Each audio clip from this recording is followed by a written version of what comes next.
Welcome to OFW Runner, day 85. Today is March 25, 2017.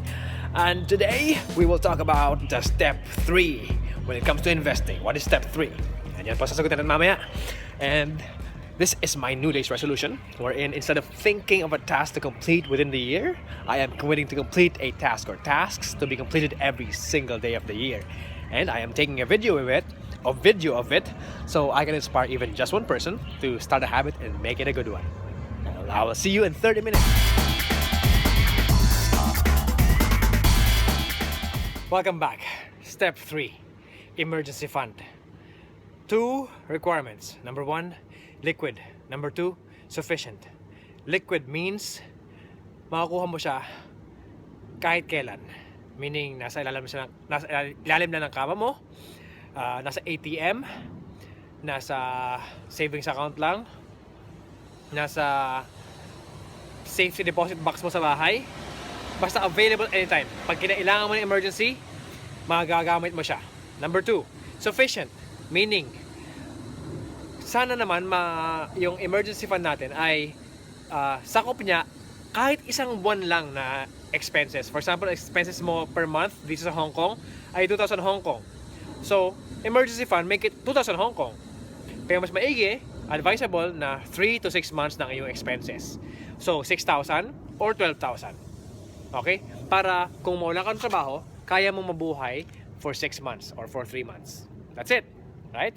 So, ano naman yung mga do's? Yun yung mga do's. Ano yung mga don'ts? Okay? So, please, huwag natin gamitin as emergency fund ang ating credit card. Kasi utang yun eh. Back to start na naman. Right? So, credit card is not an emergency fund. Pero, kung worst comes to worst, saka mo siya gamitin.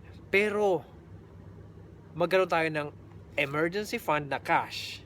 At yun ang gagamit natin. Pangalawa, ang emergency fund mo ay hindi emergency fund ng kaibigan mo.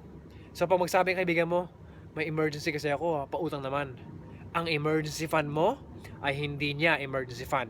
Paano kung binigay mo sa kanya emergency fund mo, tapos kinabukasan nagkaroon ka ng emergency? Paano ka? Right? So, ano gagawin mo sa mga nangungutang na mayroon silang emergency? Bigyan mo na lang. For example, nangungutang siya ng 10,000. Sabihin mo, meron akong 1,000 dito. Sa'yo na lang. Gamitin mo. At least, kung mangungutang ka, 9,000 lang kailangan mo. Bigay mo lang. Sarap ng pakiramdam. So, yun yung mga don'ts. Huwag mong ipautang ang emergency fund mo. At huwag mong gagamitin ang credit card mo for emergency fund. At huwag tayong mangutang for emergency. Lalo na,